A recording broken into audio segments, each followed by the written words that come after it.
Assalamualaikum warahmatullahi wabarakatuh. Waalaikumsalam warahmatullahi wabarakatuh. Bismillahirrahmanirrahim. Alhamdulillahi rabbil alamin. Wassalatu wassalamu ala ashrafil anbiya'i wal mursalin. Sayyidina wa maulana Muhammadin wa ala alihi wa ashabihi al-mujahidin at-tahirin, amma ba'du. Saudara-saudara kaum muslimin rahimakumullah.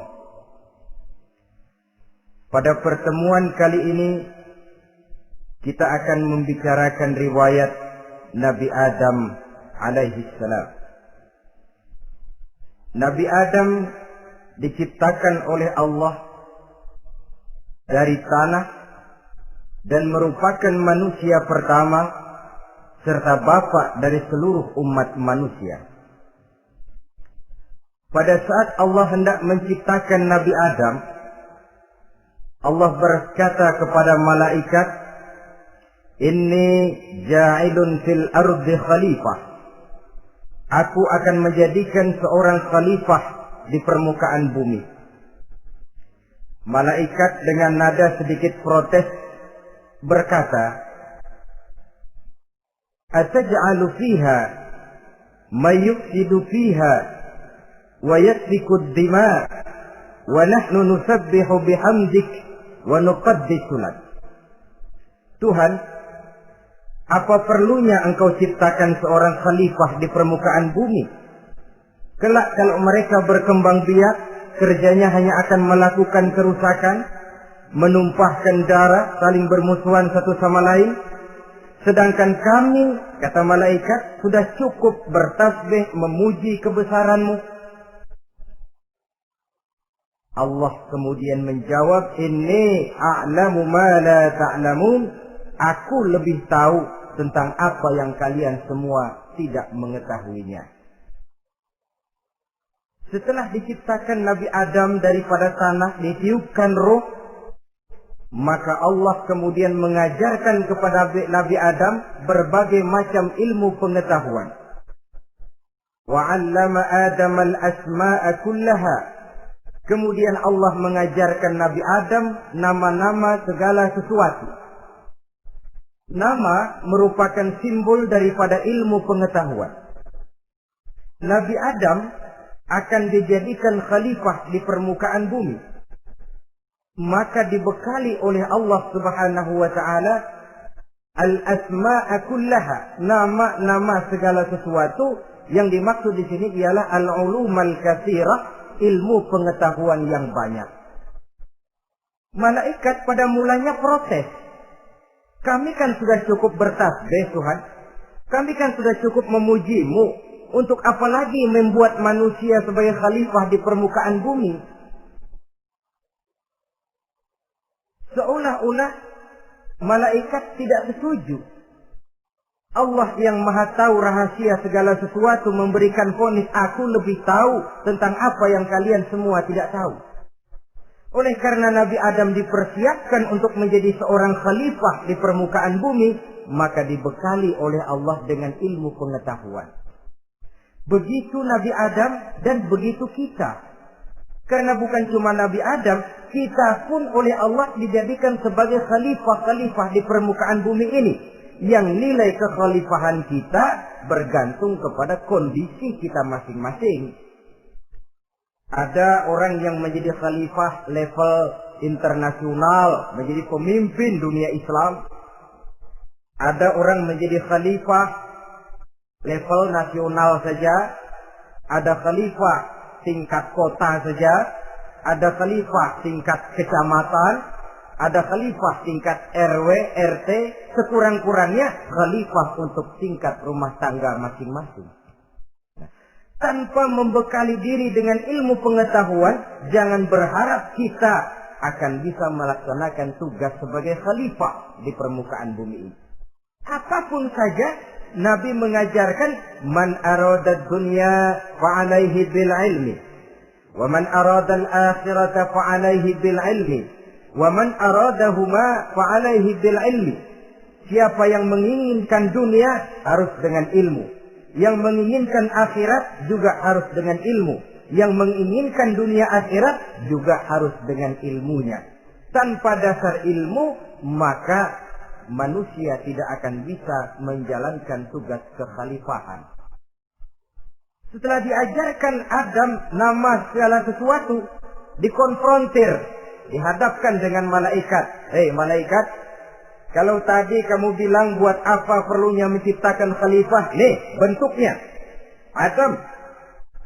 Sekarang hei malaikat, coba kamu sebutkan nama segala sesuatu ini yang ada di sini ini.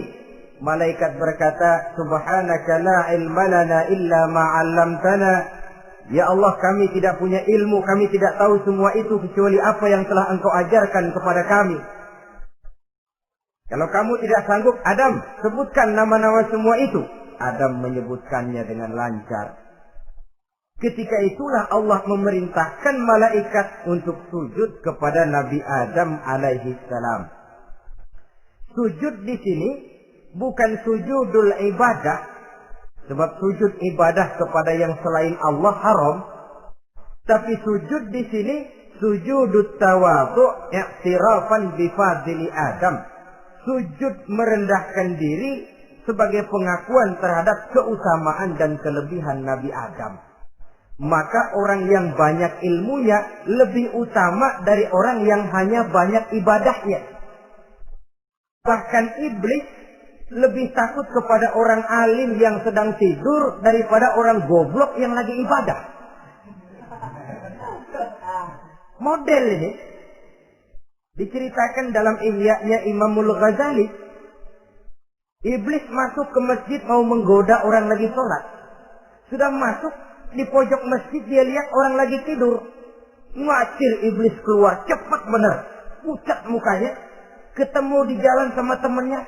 Kenapa lari, Mas?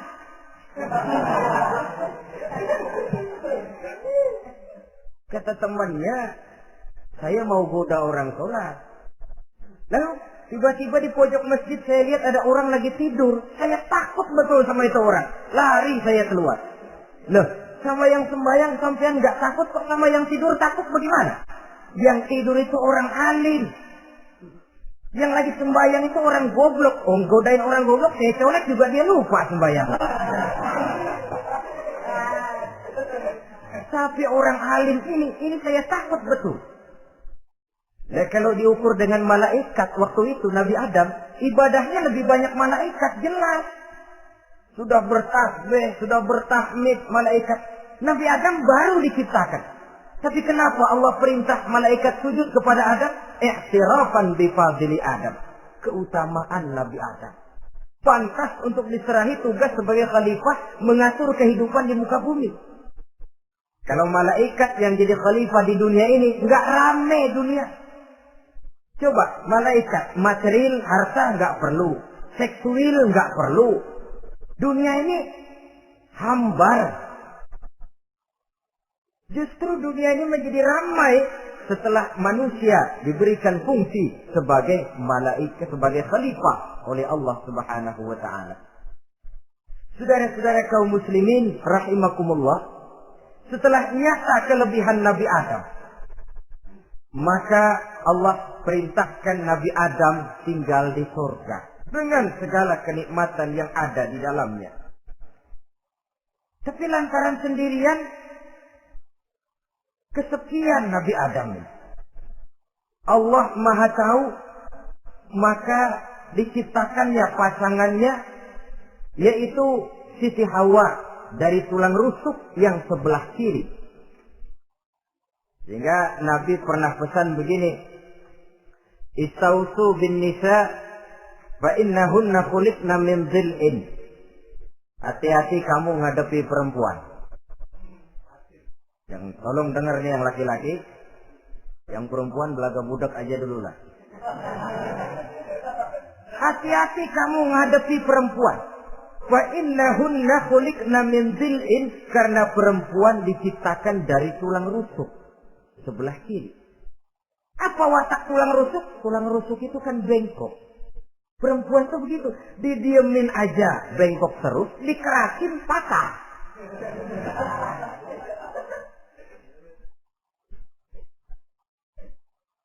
Saudara-saudara, di sini kita ambil satu hikmah bahwa ternyata yang bikin hidup terasa enak karena di sekitar kita banyak orang lain.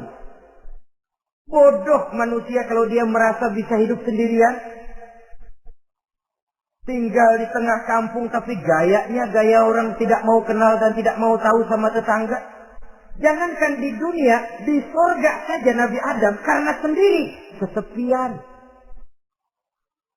Apa saudara mau tinggal di Jakarta? Apa saja di Jakarta, sudahlah milik saudara.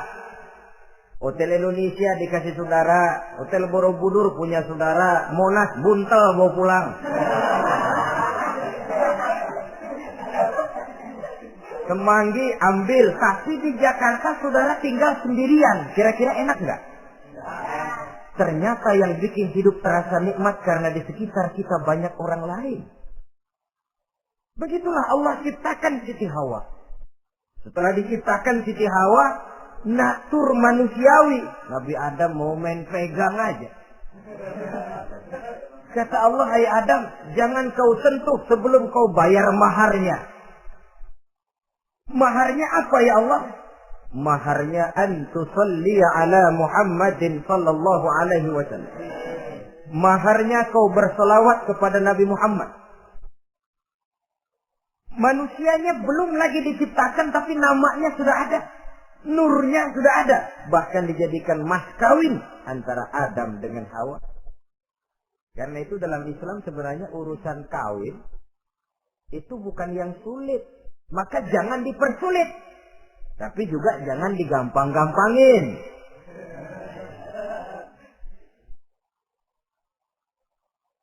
Artinya yang namanya mahar ini, walaupun cuma sebentuk cincin besi kalau orang sangat tidak mampu.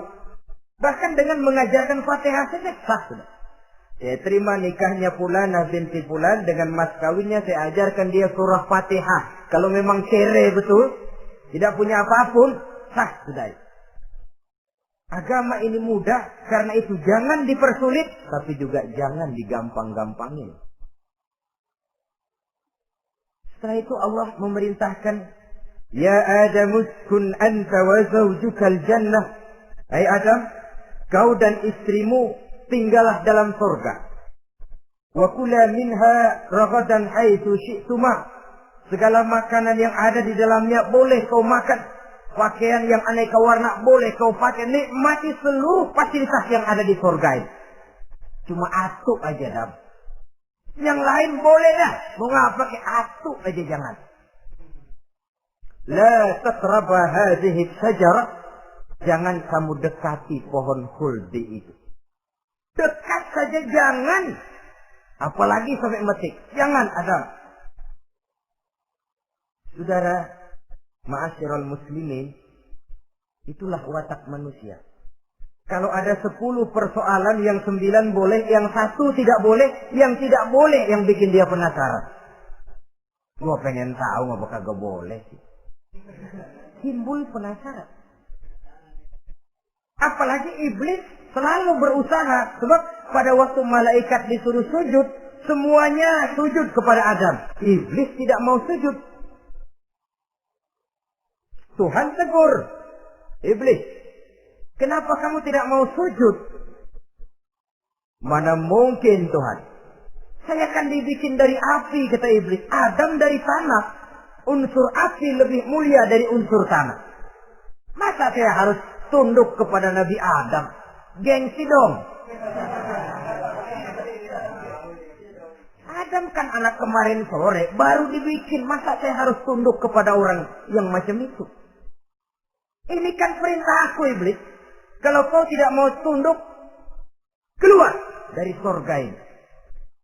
Terusir iblis dari surga karena kesombongannya tidak mau sujud kepada Adam. Nah, logika, kalau udah di surga aja sombong diusir, apalagi yang masih tinggal di pinggir kali sombong.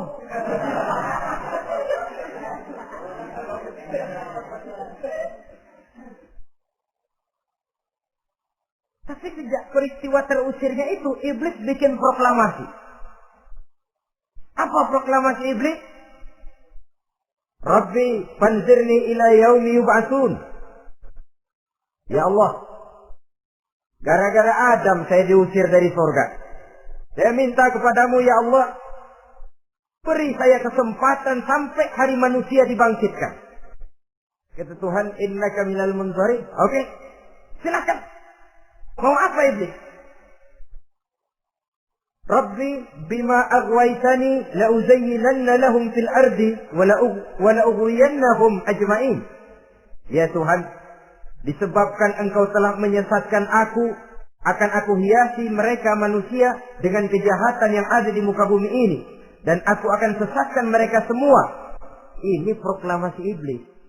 Gara-gara Adam saya terusir dari surga, maka sejak saat ini Adam dan seluruh keturunannya musuh bebuyutan saya. Akan saya lakukan segala macam cara untuk menggelincirkan manusia agar mereka menjadi orang yang engkau murkai ya Allah. Kemudian Allah memberikan jawaban. Dialog ini saudara bisa lihat dalam surah Al-Hijr ayat 40, 41 sampai 44. Kata Allah apa? Inna ibadi laisa laka alaihim sultanun illa man ittaba'aka minal ghawin. Silahkan iblis. Yang lain barangkali bisa kau goda. Kecuali hamba-hambaku yang benar-benar hambaku, engkau tidak akan punya daya mempertipu mereka. Engkau tidak akan punya kemampuan menggelincirkan mereka. Kecuali kalau memang mereka sudah mau ikut pengaruhmu. Sepanjang mereka benar-benar menjadi hambaku, kata Allah, hamba Allah yang sebenarnya, mereka di luar kekuasaanmu iblis.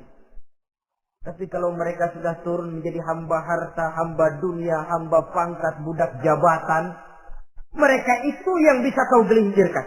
Selama mereka masih tetap sebagai hambaku, kata Allah, mereka di luar jangkauan kekuasaan dan kekuasaanmu iblis. Nah, sejak saat itu kan iblis selalu nyari jalan, nyari lantaran bagaimana Adam nih supaya dia tergelincir. Gara-gara dia saya diusir dari surga. Nguping terus iblis. Sampai akhirnya dia dapat berita tentang dilarangnya Nabi Adam mendekati pohon khuldi itu. Satu hari dengan muka sedih, iblis itu the best actor. Aktor ulung dia. Dengan roman muka sedih, dia datang kepada Nabi Adam dan Siti Hawa. Kata Nabi Adam, iblis, ente kok tampangnya demek amat sih?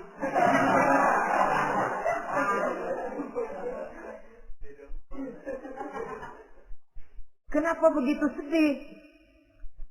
Adam, saya sebenarnya tidak ada yang bikin saya sedih. Cuma saya dapat berita bahwa engkau tidak akan selamanya di dalam surga ini.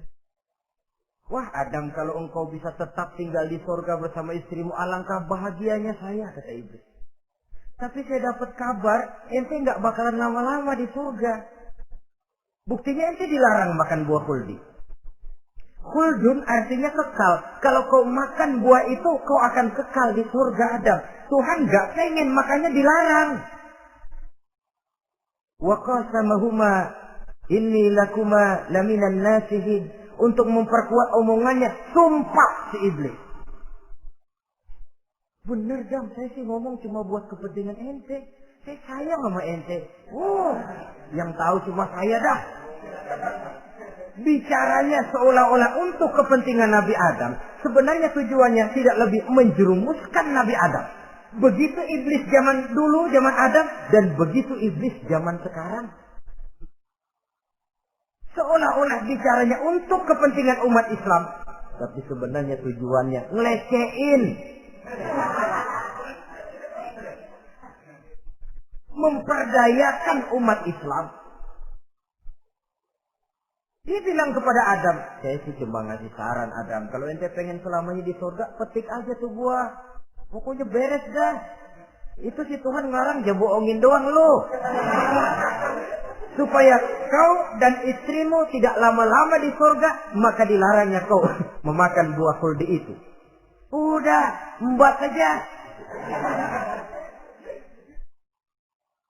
Saudara-saudara, tipu daya iblis ini bisa kita baca dalam surah Al-A'raf ayat 20 sampai ayat 22. Nabi Adam tergoda, ditambah oleh bujuk rayu Siti Hawa. Nabi Adam yang setengah hati itu akhirnya terpancing betul. Sebab itu perempuan, walaupun peranannya tidak begitu kelihatan, tapi memang sangat menentukan. Tidak ada seorang suami bisa sukses jadi apapun dia tanpa peran serta istrinya. Karena itu sebagai muslim, kita punya teman hidup dan kita punya lawan hidup. Siapa teman hidup kita? Dalam arti sempit, teman hidup kita istri. Kalau dia istri tentu suami yang taat kepada Allah dan Rasulnya. Dalam arti luas, teman hidup kita ialah setiap muslim. Setiap orang yang pandangan hidupnya sama dengan kita. Itu teman hidup. Lalu lawan hidup kita siapa? Lawan hidup kita secara mutlak iblis dalam segala bentuknya. Iblis yang berbentuk halus, ini ngusirnya ada lebih gampang. Konon ya, iblis setan itu kalau dengar orang azan kan lari. Takut dia, dibacakan bismillah, minggir. Yang sulit diusir ini iblis yang berbentuk manusia. Diazanin nyengir.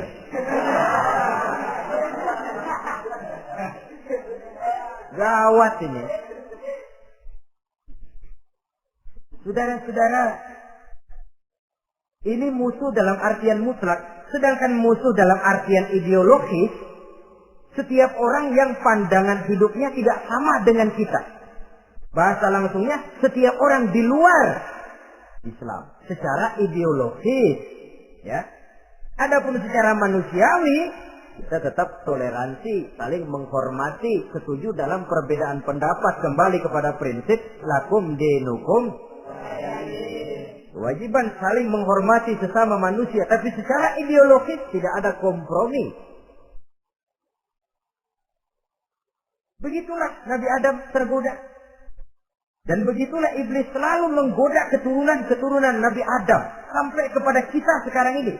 Tiap kali kita hendak melakukan berbagai kebaikan, iblis ini mulai bisik kasar, kusuk, kesek. Saudara tadi dari rumah mau berangkat niat dengerin ceramah macam ini. Apa dikira iblis enggak? Wah, gatal iblis. Kata iblis, alah jangan bertingkah lah dengerin ceramah. Ceramah mah urusan 70 ke atas. Ente masih muda. Berjuang kita. Jihad, bismillah. Tidak, saya mau dengar ceramah. Berangkat kita ke tempat ini. Sampai di sini apa dikira iblis diam? Enggak. Dia bisikin lagi. Iya, lo hadir ke sono dah, cuma nyampe sono ngomong aja ngomong dah. Ustaz mah jangan didengerin, ngomong aja udah. Perang lagi jihad, saya nggak mau ngomong, mau dengerin betul-betul. Kata iblis, iya lo dengerin dah, jangan ngomong, cuman pulas.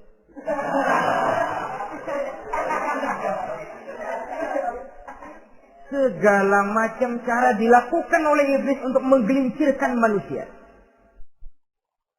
Ketika Nabi Adam mengambil buah khuldi itu, datanglah murka Allah. Adam, seolah-olah kalau bahasa kita, kelewatan kamu Adam. Dari belum ada aku ciptakan kau. Barangkali kau merasa kesepian, aku ciptakan Hawa.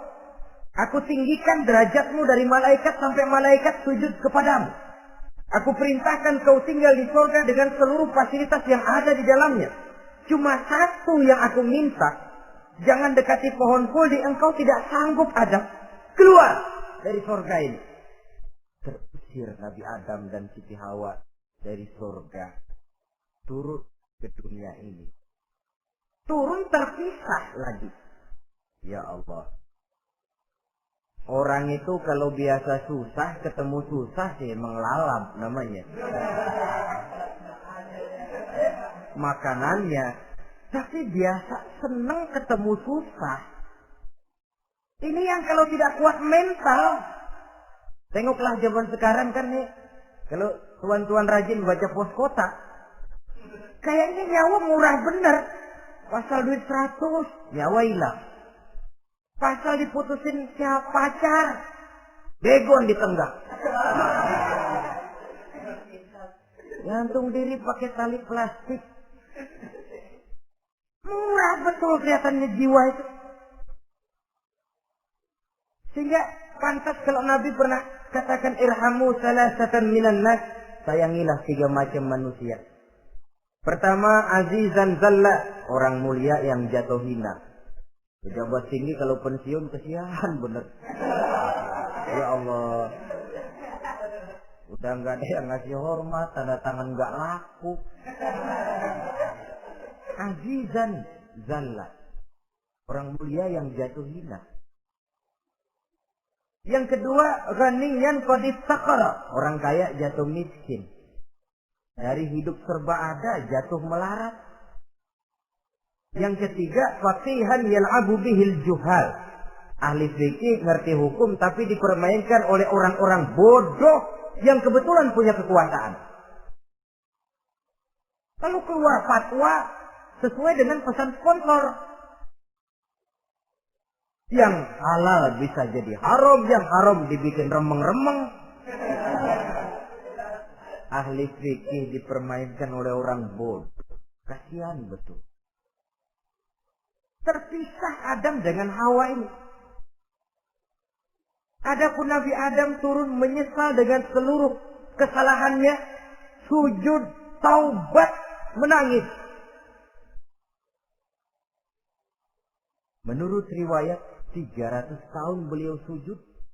Seraya membaca Rabbana zalamna anfusana wa illam taghfir lana wa tarhamna lanakunanna minal khasirin. Ini doanya Nabi Adam. Ya Allah, kami telah zalim kepada diri kami sendiri. Andai kata engkau tidak kasihan, tidak memberikan ampun kepada dosa yang kami lakukan, sungguh kami termasuk ke dalam golongan orang-orang yang rugi. Ini yang dibaca Nabi Adam dalam taubatnya. Di akhir taubatnya, Nabi Adam munajat kepada Allah, ya Allah, dengan kebesaran Muhammad ampunilah dosa saya. Allah tegur, kaifa araftahu ya Adam wa lam akhluqhu. Dari mana kau bisa tahu nama Muhammad Adam padahal aku ciptakan saja belum manusianya. Kata Nabi Adam, pertama, ketika engkau ciptakan saya, engkau tiupkan ruh ke dalam jasad saya, terbuka mata saya memandang ke bawah arasmu. Di sana nampak dengan jelas tertulis di kaki arasmu, La ilaha illallah Muhammadur Rasulullah. Taulah saya bahwa Muhammad ini orang yang paling dekat dengan engkau ya Allah. Sampai namanya bergandengan dengan namamu di kaki arasmu. Yang kedua, ketika saya hendak menyentuh Hawa, kau juga yang mengatakan jangan kau bayar maharnya sebelum kau bersolawat kepada beliau. Saudara hadirin yang saya hormati, Nabi Adam diterima taubatnya oleh Allah. Kemudian dipertemukan kembali dengan Siti Hawa setelah sekian lama berpisah. Pertemuan itu terjadi di satu dataran luas, di satu padang yang luas, yang sampai sekarang dinamakan dengan Padang Arafat. Tempat para ibadah haji melakukan wukuf, yaitu puncak pelaksanaan ibadah haji. Dan pertemuan itu sendiri terjadi di atas sebuah bukit kecil yang diabadikan dengan nama Jabal Rahmah di kawasan Arafat itu. Di atas Jabal Rahmah itu ada satu monumen kecil untuk mengabadikan pertemuan Nabi Adam dengan Siti Hawa. Lalu tinggallah keduanya di permukaan bumi ini. Oleh Allah diberikan karunia keturunan yang banyak. Dan tiap kali lahir kembar. Kembarnya laki perempuan, laki perempuan, laki perempuan. Dari sinilah berkembang biak manusia. Di mana di zaman Nabi Adam perkawinannya silang. Karena tentu tidak ada manusia lain. Perkawinan silang itu artinya kalau si A dan B, A ini laki, B perempuan, kemudian lahir kembar kedua antara C dengan D, maka begitulah yang A dikawinkan dengan D, yang C dikawinkan dengan B. Perkawinan silang. Tidak boleh perkawinan yang kembar sama waktu dilahirkan. Nah, di antara putra-putra Nabi Adam yang kemudian juga membuat sejarah, yaitu Habil dan Qabil. Habil, saudara kembarnya namanya Labuda, perempuan. Qabil, saudara perempuannya Iklimah. Menurut hukum perkawinan waktu itu harus silang. Habil harus kawin dengan Iklimah dan Qabil harus kawin dengan Labuda. Tapi Qabil protes. Dia kepengen kawin dengan saudara kembarnya sendiri. Dalam arti yang sama-sama dilahirkan dengan dia, yaitu Iklimah. Kenapa? Karena kebetulan rupa Iklimah ini lebih cantik daripada Labuda. Protes kepada ayahandanya Nabi Adam. Apa? Saya tidak terima, saya harus kawin dengan Iklimah. Tidak Qabil, kamu harus kawin dengan Labuda. Enggak mau. Kenapa dengan Labuda? Kurang kece.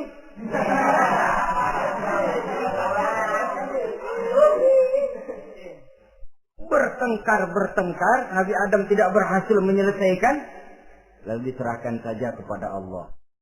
Kata Allah begini saja, bikin korban. Kamu berdua, Habil, Qabil. Siapa yang korbannya aku terima, dia boleh kawin sama Iklimah. Ternyata korban yang diterima adalah korbannya Habil. Jadilah Habil kawin dengan Iklimah. Tapi Qabil tidak kuat. Dendam kesumatnya timbul, iblis ngilikin. Resek-resek. Akhirnya dibunuh saudaranya Habil ini. Inilah sejarah pembunuhan pertama dalam kehidupan manusia. Qabil membunuh Habil. Habis dibunuh bingung.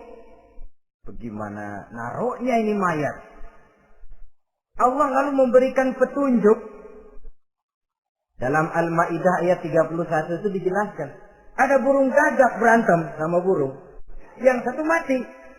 Nah, oleh yang masih hidup, tanah ini dicakar-cakar sama kakinya dan sama paruhnya. Jika berbentuk lubang, bangkai saudaranya itu dimasukin ke lubang itu, lalu diuruk lagi pakai tanah. Oleh cakar kakinya dan paruhnya itu. Sehingga Qabil, cara ini bisa. Itulah sejarah penguburan pertama dalam perkembangan manusia. Oleh karena itu, Nabi memberikan penjelasan, man sanna sunnatan hasanatan falahu ajruha wa ajru man amila biha wa fi riwayatin wa ajru man tabi'aha. Siapa orang yang melakukan satu kebajikan, dia akan mendapat pahala dan pahala dari orang-orang yang mengikuti kebaikannya. Misalnya saudara membentuk pengajian. Ramai pengajian saudara. 1000 orang yang datang ngaji, 1000 orang saudara dapat pahala. Sponsor kebaikan. Sebaliknya, wa man sanna sunnatan sayyi'atan falahu ismuha wa ismu man amila biha, ay wa ismu man tabi'aha.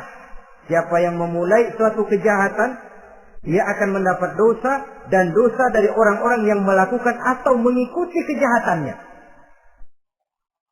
Bapaknya, saudara mengadakan pesta. Lalu dalam pesta itu terjadi segala macam maksiat. Maka seluruh maksiat yang terjadi malam itu di tempat itu, saudara ikut dapat dosanya. Kenapa? Sponsor. Tiap kali ada pembunuhan, Qabil dapat andil dosa. Kenapa? Sponsor. Tapi kalau 2 orang muslim, ini masalahnya Habil nggak ngelawan kan, dibunuh. Tapi kalau 2 orang muslim berkelahi, kata Nabi apa? Apabila 2 orang muslim saling berbunuh-bunuhan, maka al-qatil wal maqtul finnar. Baik yang membunuh ataupun yang dibunuh, dua-duanya neraka.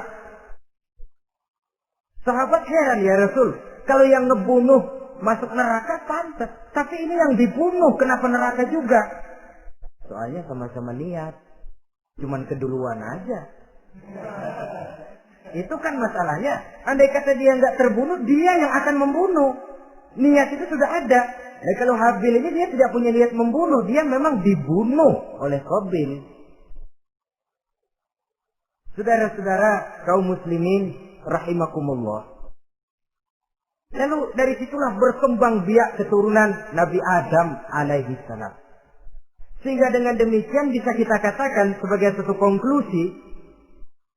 Pertama, bahwa manusia adalah makhluk Allah yang menempati kedudukan tertinggi dan berasal dari Nabi Adam sebagai manusia pertama. Dengan malaikat sekalipun manusia sebenarnya lebih tinggi. Kapan? Kalau dia tetap benar-benar sebagai hamba Allah yang membekali diri dengan ilmu pengetahuan. Laqad khalaqnal insana fi ahsani taqwim. Kami ciptakan manusia dalam bentuk yang paling baik. Dan ketinggian manusia itu tidak ditentukan oleh bahan-bahan dari mana manusia diciptakan. Tapi ditentukan oleh adanya roh yang ditiupkan ke dalam jasadnya. Dan kemampuan yang ditimbulkan oleh nilai-nilai rohaniah tadi. Kalau secara biologis kita ini semua bahannya sama. Dari saripati mak tanah yang menghasilkan buah yang dimakan oleh mak bapak kita, membentuk hormon, menghasilkan sperma, terjadi kerjasama yang baik antara ibu dan bapak, sehingga kemudian melahirkan kita ke alam dunia ini. Secara biologis bahan kita sama, dan tidak itu yang menentukan ketinggian manusia. Walaupun keturunan juga mempengaruhi, sebab sekarang ada istilah ramai orang bicara bayi tabung. Dan majelis ulama sudah memberikan fatwa kalau spermanya itu berasal dari sang bapak, tidak jadi masalah. Tapi kalau dari orang lain, haram. Yang lebih celaka lagi di negara maju, tidak lewat proses alam rahim.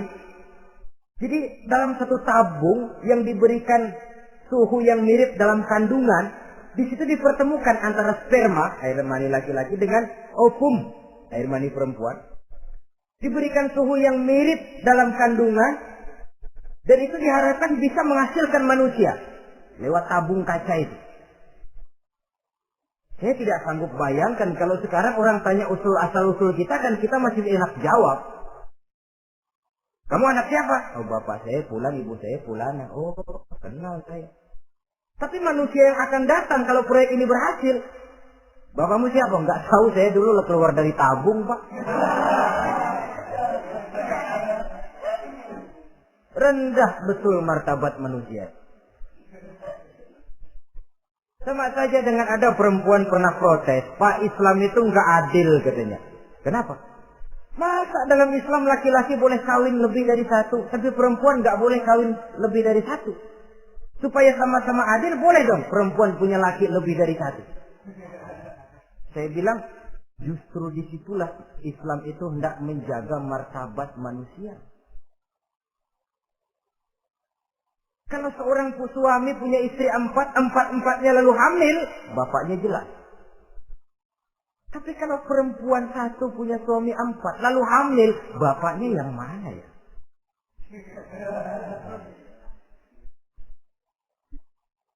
Rendah martabat manusia. Ketika si bayi lahir, ibunya lihat, ini jidatnya kayak si A ini. Sudah, ini anakmu saja nih, jidatnya jidat kamu. Kata angkar dulu jidat saya, tapi kuping B ini nggak mau. Terkatung-katung si anak tanpa tahu kemana dia mesti manggil bapak. Ibu daftarin anak ke sekolah, Pak Guru tanya lagi, ini bin siapa, Bu? Bingung lah, udah tulis, Bu, bin rame-rame.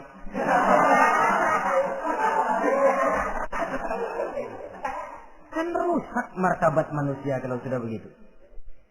Justru Islam ini menjaga ketinggian martabat manusia. Jadi manusia itu fi ahsani taqwim, Kapan? Kalau dia bisa menjaga kehambaannya di hadapan Allah dengan melaksanakan fungsi sebagai khalifah di permukaan bumi. Tapi bila dia sudah tidak lagi menjadi hamba Allah, tidak lagi berfungsi sebagai khalifah, dia sudah masuk summa radadnahu asfala safilin. Kami kembalikan ke tempat yang paling rendah, lebih rendah dari binatang sekalipun. Kalau dia tetap menjaga posisinya lebih tinggi dari malaikat, malaikat saja sujud kepada Nabi Adam, apalagi kepada makhluk-makhluk yang lain manusia ini. Tapi kalau dia tidak pandai, lebih rendah daripada binatang. Inilah uniknya makhluk bernama manusia. Dengan posisinya dia bisa menjadi lebih tinggi dari malaikat, tapi juga dia bisa meluncur lebih rendah daripada binatang. Untuk menjaga itulah diperlukan agama dalam kehidupan kita sekarang ini. Bukan cuma sebagai lipstick, tapi sebagai pedoman, sebagai way of life yang akan mewarnai cara kita berpikir, state of mind, rule of thinking, cara kita memandang kehidupan ini diwarnai oleh nilai-nilai agama. Dengan demikian, maka manusia bukan keturunan kera. Sebab ada satu teori, namanya teori evolusi, yang disampaikan buat pertama kali oleh Charles Darwin. Dia mengemukakan teori bahwa perkembangan kehidupan sesungguhnya di dunia ini menunjukkan mata rantai yang utama melalui apa yang dia namakan seleksi alamiah. Mula-mula dari ikan melalui seleksi ke amfibi, dari amfibi ke reptil, dari reptil ke mamalia, dari mamalia ke mamalia kecil, dari mamalia kecil ke primat, dari primat ke monyet, dari monyet menjadi Homo erectus. Ini teori Darwin. Tapi dia tidak jelas-jelas mengatakan bahwa manusia keturunan monyet, hanya seketurunan. Seketurunan kan tidak berarti keturunan. Begini saja. Toyota Kijang sama Toyota Corolla itu seketurunan. Tapi Corolla dengan Kijang kan lain. Cuma seketurunan. Dalam arti sumbernya sama. Makhluk yang tidak tahan seleksi alam, oleh udara yang sangat dingin, perkembangan cuaca yang sangat panas, gempa bumi dan sebagainya, seleksi alam dia namakan, hilang, musnah dari peredaran. Seperti ada binatang raksasa itu dinosaurus, sekarang kan cuma tinggal dongeng saja, tinggal nama atau kerangka. Itu oleh seleksi alam dia nggak lulus, hilang. Yang bertahan, yang lulus seleksi alam. Manusia walaupun kecil yang lulus seleksi alam ini. Biar dihantam gempa bumi, angin topan, tetap aja ngejedok. Nah, teori Darwin ini, teori evolusi ini didukung dan dibuktikan oleh peninggalan fosil atau binatang dan tumbuhan yang hidup dan mati selama perkembangannya. Dari bentuk organik pertama hingga pendahulu terdekat daripada manusia. Tapi ada satu kelemahan dari pokok daripada teori evolusi ini. Pertama, garis perkembangan dari Homo erectus, yakni manusia jalan tegak, semacam gorila itu, sampai kepada manusia mutaakhir masih belum menentu. Artinya, okelah, kalau manusia seketurunan dengan kera, batas antara manusia yang wujud sekarang dengan manusia purba itu apa? Yang menjadi penghubung. Monyet tidak mungkin. Ini dianggap mata rantai yang hilang, missing link namanya dalam istilah ilmiahnya. Dan ini masih dicari sampai sekarang. Kalau pendahulu terdekat manusia mutaakhir ini manusia purba, katakan Homo erectus, manusia jalan tegak. Lalu generasi sudah itu sebelum berbentuk manusia apa? Ternyata sampai sekarang masih ada missing link, mata rantai yang hilang. Lalu yang kedua, teori evolusi berhenti kepada manusia mutaakhir. Kalau memang kita manusia sekarang ini hasil evolusi, tentu kita akan terus berevolusi lagi. Dan akan jadi apa kita nanti? Ternyata sudah ribuan tahun manusia tetap manusia begini-begini aja. Tidak berevolusi kita ini. Apa lalu matanya jadi cuma satu di tengah? Hasil evolusi? Kan tidak. Tidak berevolusi. Jadi kembali kepada Quran, manusia pertama adalah Nabi Adam. Dan manusia-manusia berikutnya keturunan daripada Nabi Adam. Dan bukan hasil evolusi daripada monyet. Juga tidak akan berevolusi kemana-mana. Kalau demikian, benarkah teori evolusi?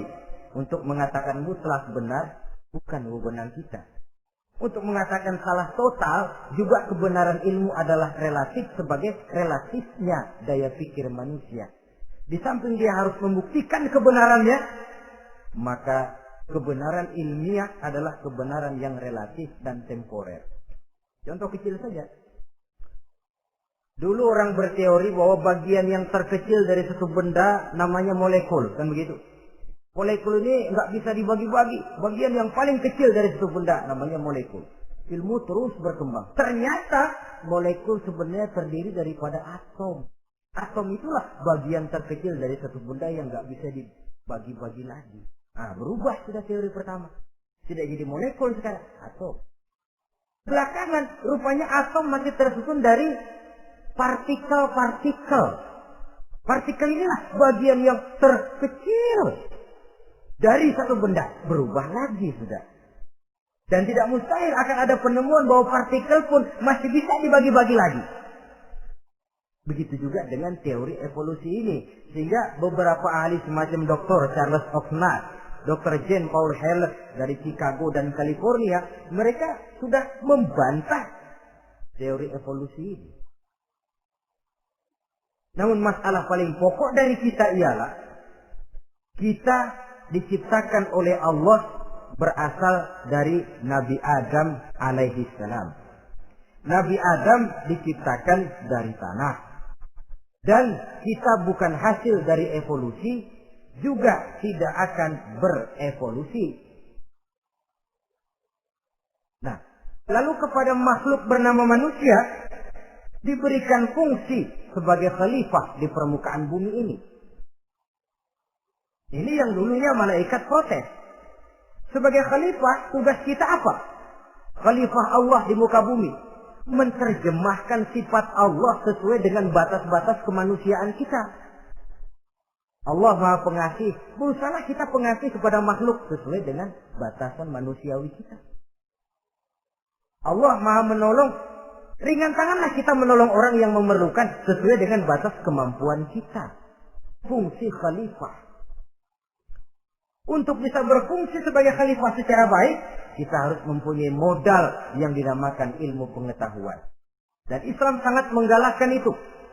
Jauh dulu 14 abad yang lalu, dari desa kecil yang bernama Mekah yang peta belum muat, orang di dunia belum kenal, sudah keluar seruan utlubil ilma walau bisin, tuntutlah ilmu walaupun di negeri Cina. Ngomong Cina di Mekah.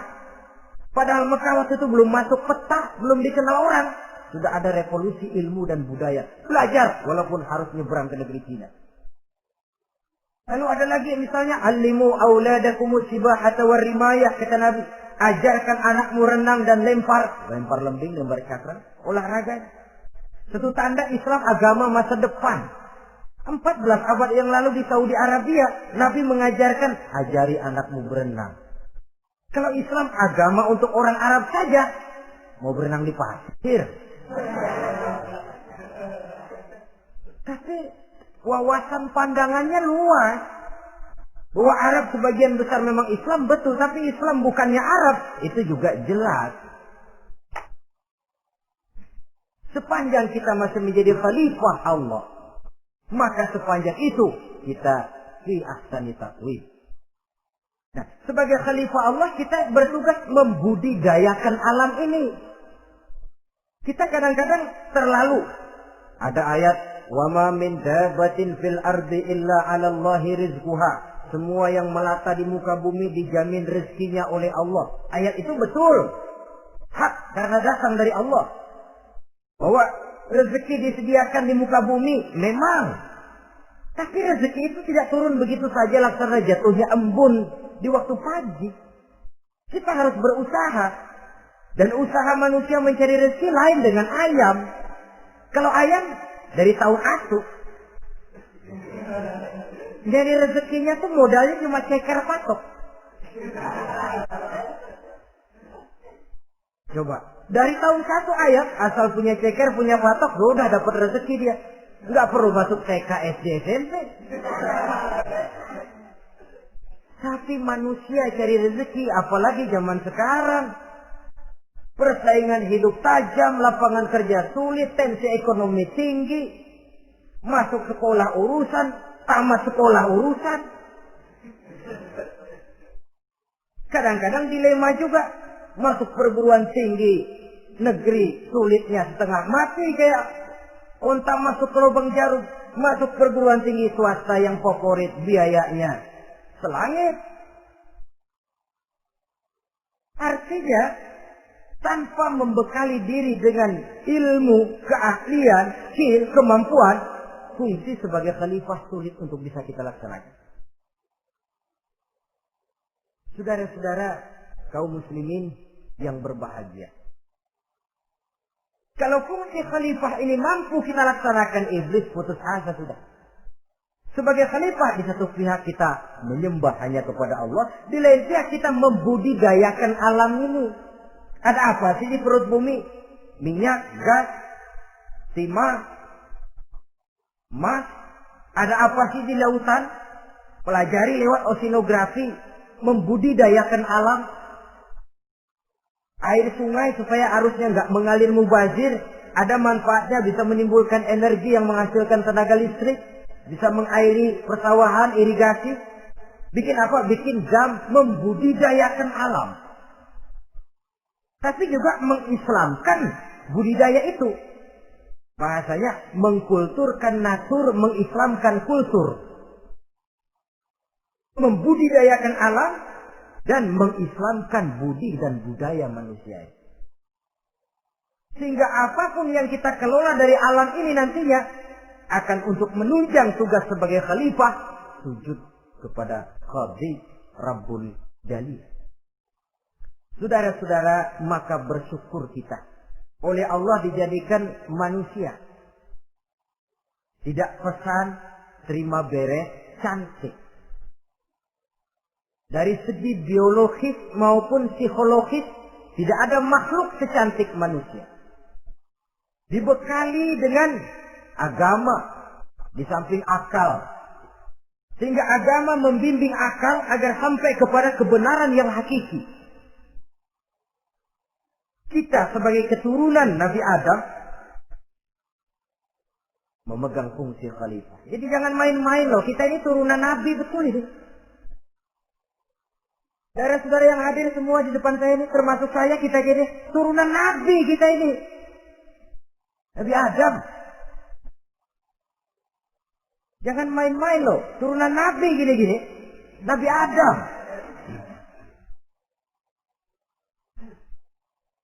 Sayang kalau posisi yang tinggi kita tidak melaksanakan fungsi yang tinggi. Sayang betul.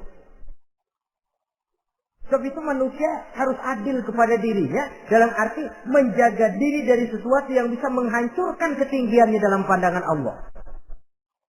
Jadi kalau kita sudah lemparkan diri ke meja judi, hanyutkan diri ke tempat mabuk, hancurkan diri di tempat maksiat, itu sudah tidak adil kepada diri sendiri.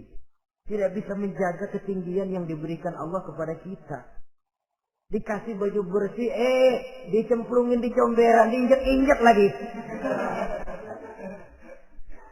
Kita ini diciptakan fi ahsani taqwim. Masa mau turun berbuat seperti binatang, itu makhluk rendah? Masa mau mengikuti tipu dayanya iblis, yang dia sudah proklamasikan bahwa itu musuh bebuyutan kita? Innahu lakum aduwwum mubin. Setan musuhmu yang jelas dalam segala bentuknya. Saudara-saudara, untuk berfungsi sebagai khalifah ini sekali lagi bekali diri dengan ilmu pengetahuan. Dan ilmu itu di zaman kita sekarang tentu kalau Nabi Adam diajari langsung oleh Allah, wa 'allama Adam al-asma'a kullaha. Nah kalau kita mau nunggu Tuhan ngajarin, geblek terus. Ya tidak mustahil Allah memberikan ilmu yang disebut ilmu laduni, ya. Transfer. Langsung Allah memberikan kepada seorang hamba, membukakan pintu hatinya. Tapi bukan potongan kayak kita yang dapat ilmu laduni macam begitu. Satu contoh, menurut ceritanya, Hadratusnya Kiai Hasyim Asy'ari itu kan ngaji beliau kepada Kiai Khalil Makalan, Madura. Kiai Khalil ini Bali. 2 tahun. Berguru di sana nggak diajarin apa-apa. Cuma kalau pagi nyari rumput. Tiap hari 2 tahun akhirnya. Hadratus saya bilang, Kiai, saya kapan diajari? Sudah Hasyim, kau pulang saja. Insya Allah kau alim. Itu aja pulang jadi orang alim. Ya di samping terus beliau belajar ke Mekah. Kita harus melalui proses belajar. Ini untuk menunjang tugas kekhalifahan kita. Sebagai hamba Allah dan sebagai khalifah Allah di permukaan bumi. Sehingga 2 tugas ini bisa kita laksanakan dengan sebaik-baiknya. Menjaga martabat manusia sebagai makhluk yang mulia dan keturunan dari Nabi Adam alaihissalam. Saudara-saudara, ini sajalah pembicaraan kita kali ini. Terima kasih banyak atas segala perhatian. Mohon maaf atas segala kekurangan. Usikum wa nafsi bitaqwallah. Aqulu qawli hadza. Wassalamualaikum warahmatullahi wabarakatuh. Waalaikumsalam.